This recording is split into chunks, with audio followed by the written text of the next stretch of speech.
हाँ students, Guru this side. तो आज मैं आप लोग को बनाने वाला हूँ द मोस्ट इम्पॉर्टेंट चैप्टर, जिसका नाम है मिनरल एंड पावर रिसोर्स। तो चलिए शुरू करते हैं। ये चैप्टर 3 है, ये बुक है एनसीईआरटी की क्लास 8। तो चलिए शुरू करते हैं। रिसोर्स एंड डेवलपमेंट बुक का नाम है। तो यहाँ पर ये चैप्टर 3 है और पार्ट 2 है। मैं पार्ट 2 बनाने जा रहा हूँ। और अगर आपने पार्ट 1 नहीं देखा तो ज़रूर से जाके देख लीजिए, क्योंकि अगर 1 नहीं देखेंगे तो 2 समझ नहीं आने वाला है। तो मैं सभी फ़ोटोज़ के साथ, एक्सप्लेनेशन के साथ आपको ये चैप्टर समझाने वाला हूँ। तो चलिए शुरू करते हैं।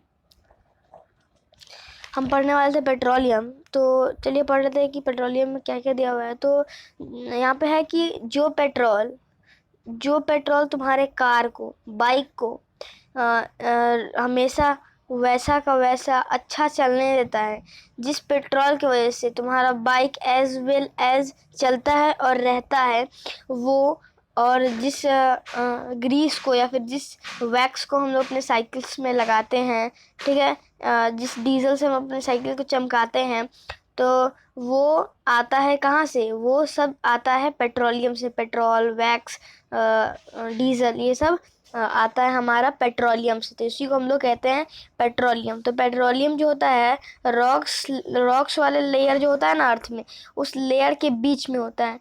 मतलब वो रॉक लेयर के बीच में पैदा होता है।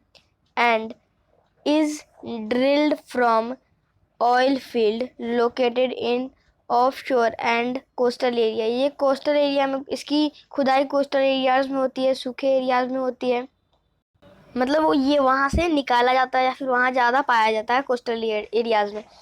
This is then sent to refineries which process the crude oil and produce a variety of products like diesel, petrol, kerosene, wax, plastic and lubricants। तो ये इसलिए होता है क्योंकि कोस्टल एरियाज में ना ज़्यादा रिफाइनरीज होती हैं, रिफाइनरीज की फैक्ट्री होती हैं। रिफाइनरीज मतलब मैं आपको बता दूं कि जो ऐसी धातु जिसमें किसी धातु को साफ करने का क्षमता हो, ऐसा मशीन या फिर ऐसा जगह, स्थान, उसी को कहते हैं रिफाइनरी। तो वहाँ पे जो हमारा क्रूड ऑयल है वो रिफाइनरी होके पेट्रोल बनता है, केरोसिन ऑयल बनता है, वैक्स बनता है, डीजल बनता है, प्लास्टिक्स भी उसमें से निकलते हैं, ल्यूब्रिकेंट्स भी निकलते हैं। ये सब हम लोग का पेट्रोलियम से निकलता है। Petroleum and its derivatives are called black gold as they are very valuable.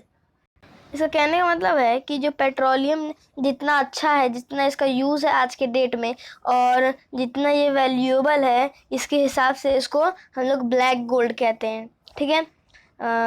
The chief petroleum producing countries are, जो चीफ है प्रोड्यूसिंग कंट्री, पेट्रोलियम का चीफ मतलब सबसे आगे, वो है Iran, Iraq, Saudi Arab and क्वेटर।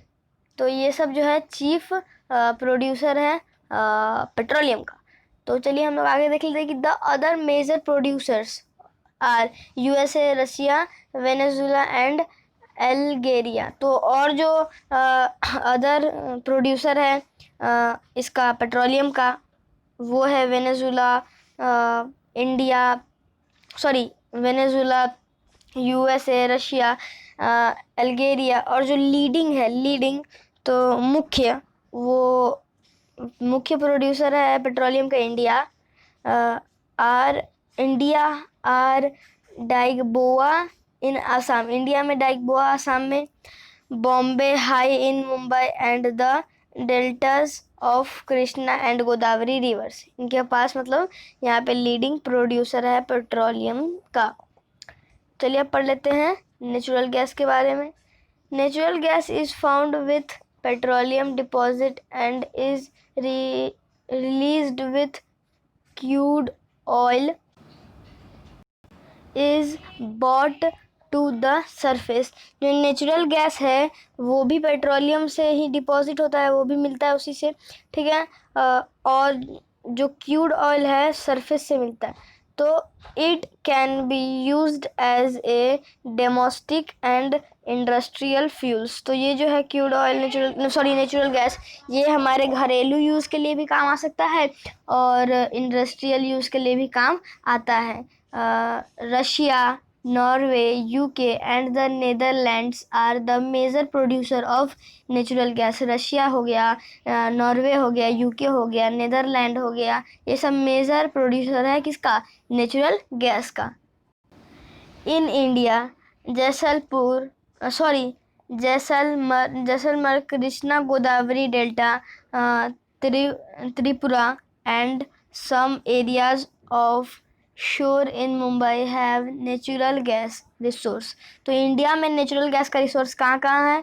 Jaisalmer, Krishna Godavari delta, Tripura, ये सब पे, मुंबई पे, यहाँ पे नेचुरल गैस का रिसोर्स है इंडिया में।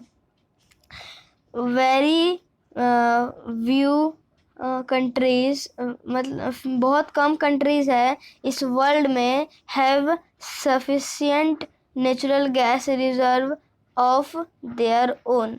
यहाँ पे बहुत कम ही पूरे बहुत वर्ल्ड में पूरा बहुत कम ही कंट्री है जिसके पास सफिशिएंट हो नेचुरल गैस का रिजर्व, ठीक है। The sharp increasing in our consumption of fossil fuel has led to their depletion at an alarming rate। इसका मतलब है कि जिस तरह से, जिस शार्प रेट से इंक्रीज हो रहा है, sorry for this mistake, increase हो रहा है इन गैस एजेंसियों का, नेचुरल गैस एजेंसियों का, हमारे फॉसिल फ्यूल्स का हमारे यहाँ पे वो एक अलार्म रेट है। यहाँ पे the toxic pollutants released from burning these fuels are also a cause of concern. जो टॉक्सिक मतलब क्या? विषैला। तो जो विषैला पोल्यूटेंट्स रिलीज्ड हो रहा है from burning this fossil fuel, इस फॉसिल फ्यूल के जलने से जो विषैला जहरीला पोल्यूटेंट्स रिलीज हो रहा है, ये भी एक कॉज हो सकता है, चिंता का ये भी एक कारण बन सकता है हमारे लिए आज के डेट में, ठीक है। तो आगे है कि the unchecked burning of fossil fuel is like an unchecked dripping tap which will eventually run dry। इसका मतलब है कि अगर हम लोग नाजायज़ यूज़ करेंगे अपने फॉसिल फ्यूल्स का, जैसे पेट्रोलियम हो गया, नेचुरल गैस हो गया, इन सब चीज़ों का इन सब चीज़ों का अगर हम लोग नाजायज़ यूज़ करेंगे, इस्तेमाल करेंगे, तो इसका ज़्यादा प्रोबेबिलिटी है कि ये ख़त्म भी हो सकता है, और इसको ज़्यादा हम लोग वेस्ट कर देंगे तो ये जल्दी जल्दी सूखने लगेगा, बर्बाद होने लगेगा। तो this has lead to the tapping of various non conventional source of energy that are cleaner alternate to fossil fuel.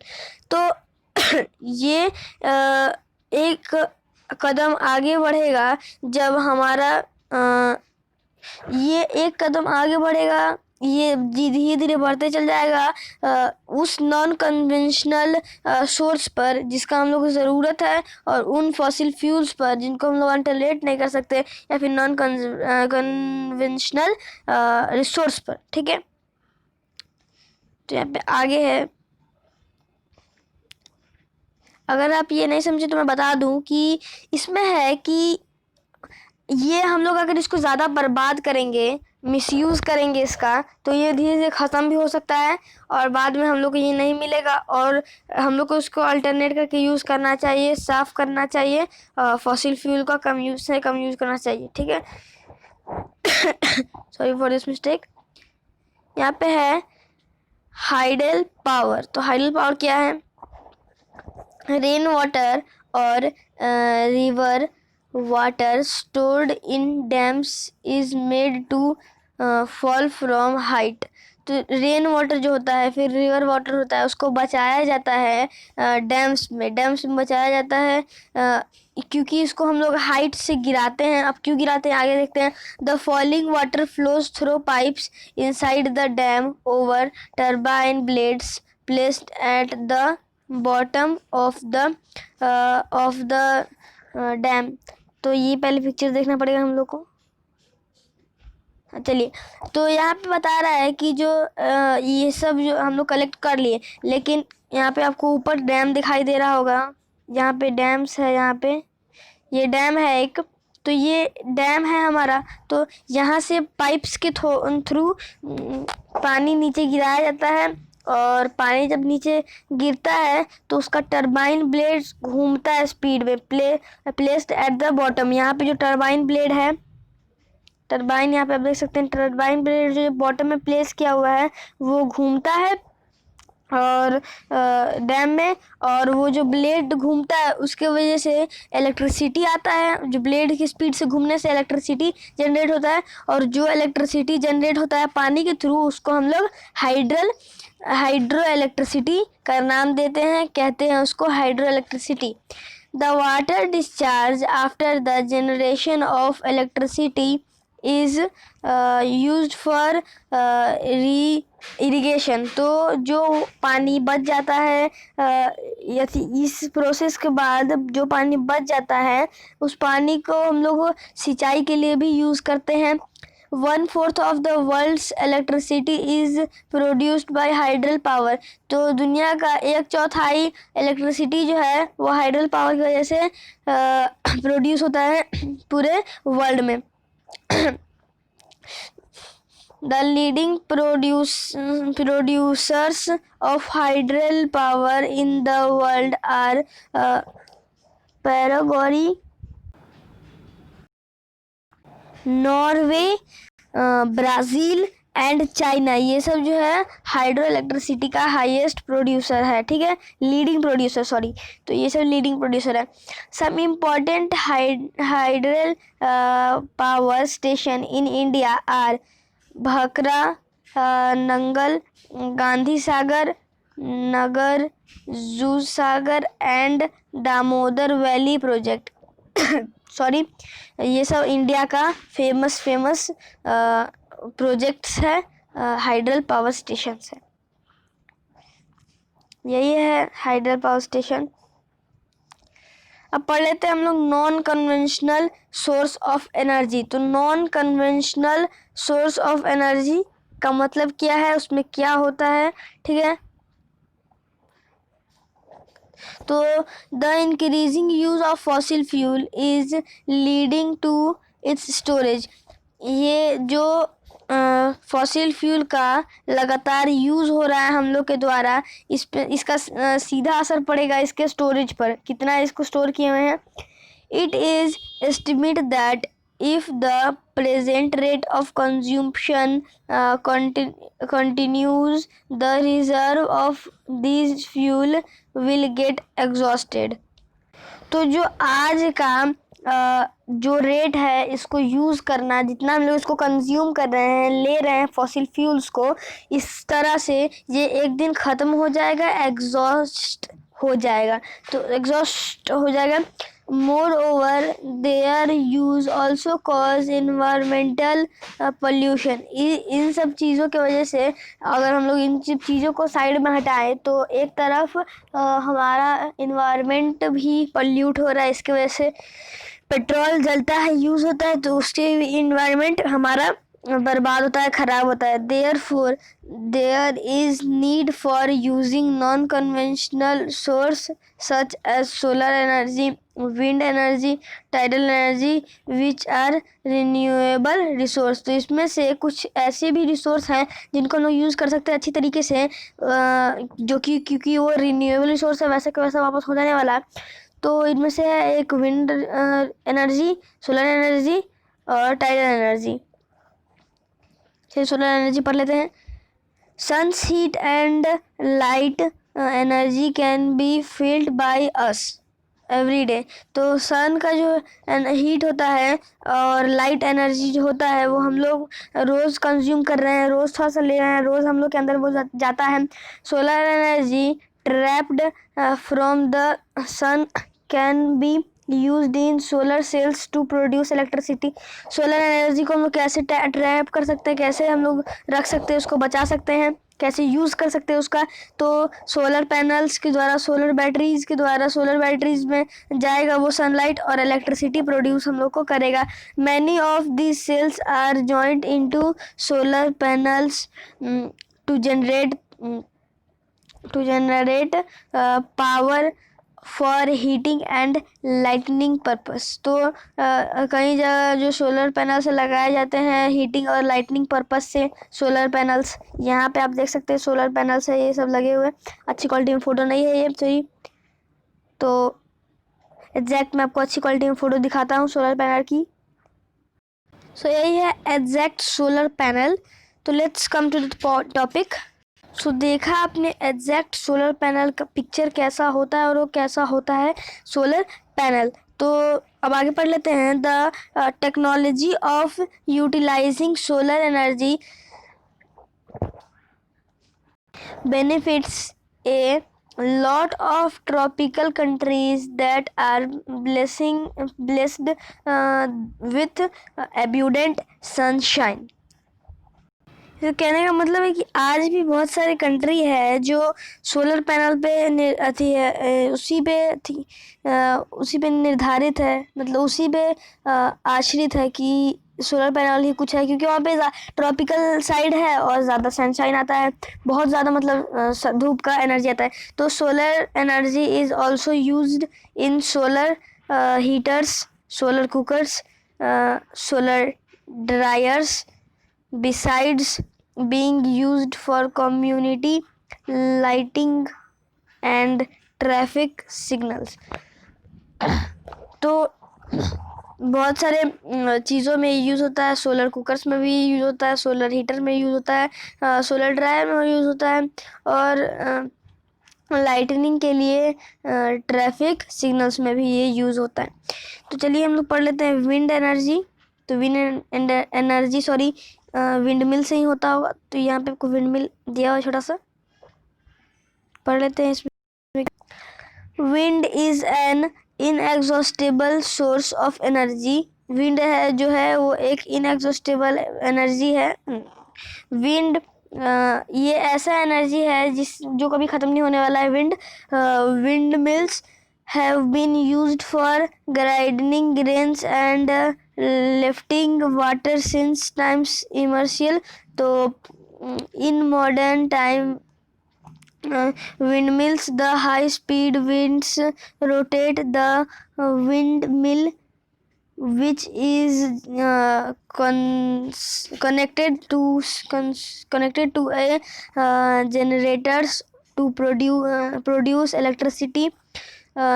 Modern time में अब विंडमिल को सीधा समझ लीजिए आप लोग कि विंडमिल को हम लोग इसलिए भी यूज़ करते हैं क्योंकि वो इलेक्ट्रिसिटी हम लोग को प्रदान करता है, और इलेक्ट्रिसिटी उससे लेने के लिए wind farms having clusters of such wind mills are located in coastal region and in mountain passes where strong and steady wind blow.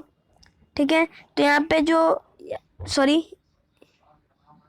मतलब विंड फार्म जो होता है, विंड फार्म में बहुत सारा विंड मिल्स होता है, गुच्छा में विंड मिल्स होता है। कोस्टल एरियाज में ये होता है, माउंटेन पेसेस में होता है, वहाँ पे स्ट्रांग होता है विंड ब्लो, वहाँ पे ज़्यादा होता है, स्ट्रांग विंड ब्लो होता है, इसलिए वहाँ पे ज़्यादा होता है ये फार्म्स, विंड मिल फार्म्स। तो wind farms are found in Netherland, Germany, Denmark, UK, USA and Spain are noted for their wind energy production. तो विंड फार्म जो है नीदरलैंड में पाया जाता है, जर्मनी में पाया जाता है, डेनमार्क में पाया जाता है, यूके में पाया जाता है, यूएसए में पाया जाता है, स्पेन में पाया जाता है, ये सब जगह पे पाया जाता है। आप इसको नोट भी कर सकते हैं। यहाँ पे विंड मिल के द्वारा इलेक्ट्रिसिटी प्रदान होता है, एनर्जी प्रोड्यूस होता है। न्यूक्लियर पावर, तो क्या होता है न्यूक्लियर पावर, कैसा होता है न्यूक्लियर पावर? तो nuclear power is obtained from energy stored in the nuclear of naturally occurring radioactive elements like uranium and thorium. These fuels undergo nuclear fission in nuclear factor and emit power. ये जो fuels होता है वो जो इसका मतलब कि जो इस फ्यूल को हम लोग निकालते हैं और इस फ्यूल को nuclear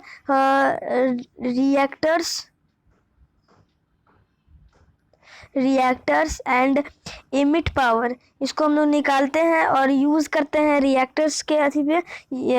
the greatest producer of nuclear power are USA and Europe. जो ग्रेटेस्ट सबसे बड़ा पावर है न्यूक्लियर्स का वो है यूएसए और यूरोप. तो in India Rajasthan and Jharkhand have large deposit of uranium. Thorium is found in large quantities in the monazite sands of Kerala. Thorium जो है वो मोनोजाइट सैंड, केरला के मोनोजाइट सैंड में ज़्यादा पाया जाता है. The nuclear power station in India are located in Kalpakkam in Tamil Nadu. Kalpakkam in Tamil Nadu, Tripura in Maharashtra, Rana Pratap Sagar near Kolkata in Rajasthan, Narora in Uttar Pradesh and Kaiga in Karnataka. ठीक है.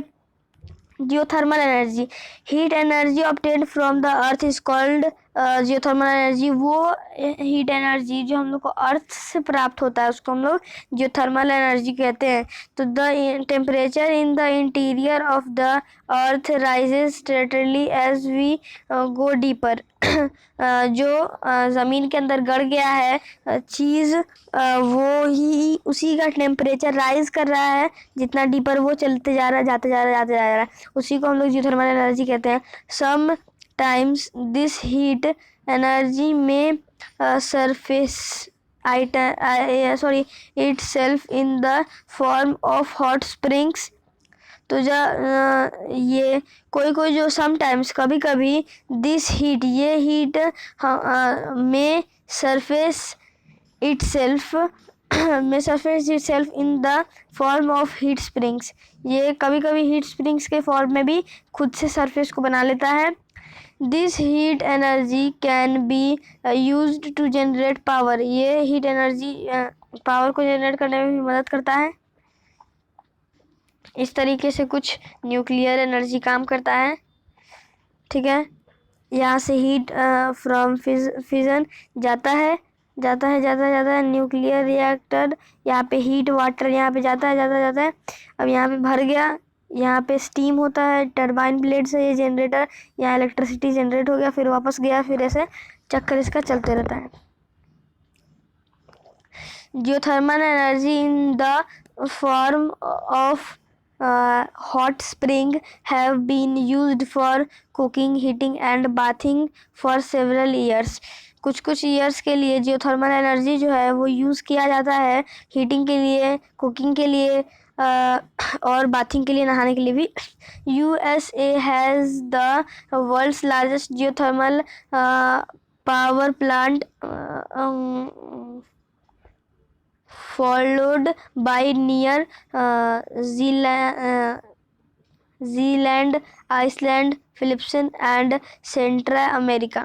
तो ये सब जो सेंट्रल अमेरिका, जीलैंड, फिलिप्सन, ये सब जो है वर्ल्ड्स का जियोथर्मल एनर्जी का पावर प्लांट यहाँ सबसे ज़्यादा है और यूएसए में तो सबसे ज़्यादा है. तो in India geothermal plants are located in Manikaran in Himachal Pradesh and Puga valley in Ladakh, ठीक है। कुछ इस टाइप से भी अभी वहाँ पे पिक्चर में दिखाया है, यहाँ पे रियलिटी में दिखा रहा है। तो यहाँ है turbine blades, sorry tidal energy. Turbine plate बोलते बोलते सर पे थोड़ा ये हो रहा है टरबाइन ब्लेड्स का। तो energy generated from tides is called tidal energy. सबसे आसान चीज जो एनर्जी टाइड्स के द्वारा हम लोग को मिलता है उसको टाइडल एनर्जी हम लोग कहते हैं। Sorry for this mistake. Tidal energy can B harnessed by building dams at narrow opening of the sea। चलिए यहाँ पे चलते हैं।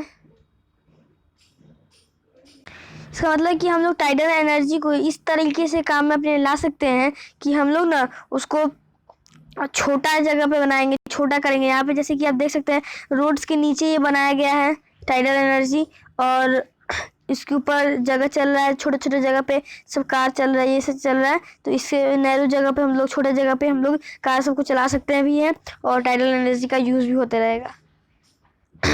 Opening of the sea during high tides the energy of the tides is used to turn the turbine installed in the dam to produce electricity। सो कहने का मतलब है कि ड्यूरिंग हाई टाइड्स, जब हाई टाइड्स चलते रहता है तो जो एनर्जी होता है टाइड्स का यूज़ किया जाता है टरबाइन ब्लेड्स को, टरबाइन को इंस्टॉल टर्न करने में, उसको पलटने में, और उसमें लगा हुआ जो होता है डैम प्रोड्यूसर टाइड्स, वो हम लोग को इलेक्ट्रिसिटी प्रदान करता है। और यहीं पे है, इसी से हम लोग का इलेक्ट्रिसिटी प्रदान होता है।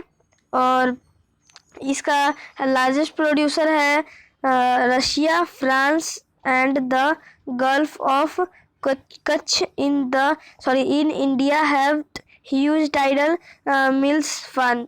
इंडिया के पास बहुत ज़्यादा टाइडल फार्म्स है। बायोगैस कैसे यूज होता है, क्या होता है उसका फंक्शंस पढ़ लेते हैं। Organic waste such as that plants and animals dug and kitchen waste can be converted into a gaseous fuel called biogas। जो आदमी मर जाता है या फिर जहाँ जानवर मर जाते हैं, और जो किचन वेस्ट होता है, फिर जानवर का जो पॉटी होता है, वो सब से हमारा गैस बनता है, बायोगैस। ये सब चीज़ किचन वेस्ट से, ये सब से बायोगैस हमारा बनता है। The organic waste is decomposed by bacteria in biogas digesters to emit biogas with is essentially a mixture of methane and carbon। तो यहाँ पे है कि जो बायोगैस जो होता है इन सब चीज़ों से बनता है, और इन सब चीज़ों को गलाने में, सड़ाने में बैक्टीरिया का हाथ होता है, और बैक्टीरिया से मिल के ये गलता है, सड़ता है। हमारा डग हो गया, मतलब बात पॉटी हो गया जानवर का, और इंसान का भी, और किचन हो गया, किचन वेस्ट जो हो गया, ये सब से होता है। तो जो डाइजेस्टर्स होता है बायोगैस का, वो इमिट करता है मेथाइन, उसमें मिला होता है, ठीक है। मेथाइन उसमें मिला होता है, दलदल मतलब मेथाइन मतलब दलदल कीचड़, ये सब से बनता है वो बायोगैस। इस बैक्टीरिया उसमें मिल जाता है और उसको बायोगैस के रूप में बदल देता है। Biogas is an excellent fuel for cooking and lighting and producing huge amount of organic manure each year। तो बायोगैस एक अच्छा तरीका है, एक अच्छा रास्ता है कुकिंग के लिए, और लाइटनिंग के लिए, और हर ईयर ईच ईयर मैन्यूर डालने के लिए, खाद डालने के लिए, ठीक है। Energy is everywhere, but we can see that harness this energy is both difficult as well as costly। तो जो एनर्जी होता है वेयर, ये जो एनर्जी होता है हमारा, वो तो कहने का मतलब कि एनर्जी जो है ना वो हर जगह है, बस हम लोग उसको देख नहीं पा रहे, ठीक है। तो ऐसा नहीं है कि हम लोग उसको काम में नहीं ला पा रहे हैं, एनर्जी हर जगह है। यहाँ पे है कि each one of us can make a difference bye not wasting energy. हम लोग हर आदमी एक आदमी डिफरेंस कर सकता है एनर्जी को नहीं वेस्ट करके, बचा के। Energy saved is energy generated. Energy को सेव करोगे वही एनर्जी, उसी को हम लोग एनर्जी जनरेट भी हो जाएगा अपने आप, वो जनरेट होने लगेगा। Act now and make brighter energy future. तो ऐसे ही एक्ट कीजिए और ब्राइटर फ्यूचर बनाइए एनर्जी का। तो गाइज अगर वीडियो अच्छी लगी हो तो लाइक करें, मेरे चैनल पर नया है सब्सक्राइब करें और बेल आइकन दबा दें ताकि मेरी नई लेटेस्ट अपडेट आप तक पहुंच सके। और इस वीडियो को ज़्यादा से ज़्यादा शेयर कीजिएगा और शेयर कर दीजिए, क्योंकि इससे हमें ये उत्सुकता होती है अपने वीडियोस को दूसरों के फ़ोन्स में देखने की। तो चलिए प्लीज़ आप इस वीडियो को ज़्यादा से ज़्यादा शेयर कर दीजिएगा और मिलते हैं अगले, दूंगा मैं आपके साथ रिसोर्स एंड डेवलपमेंट में।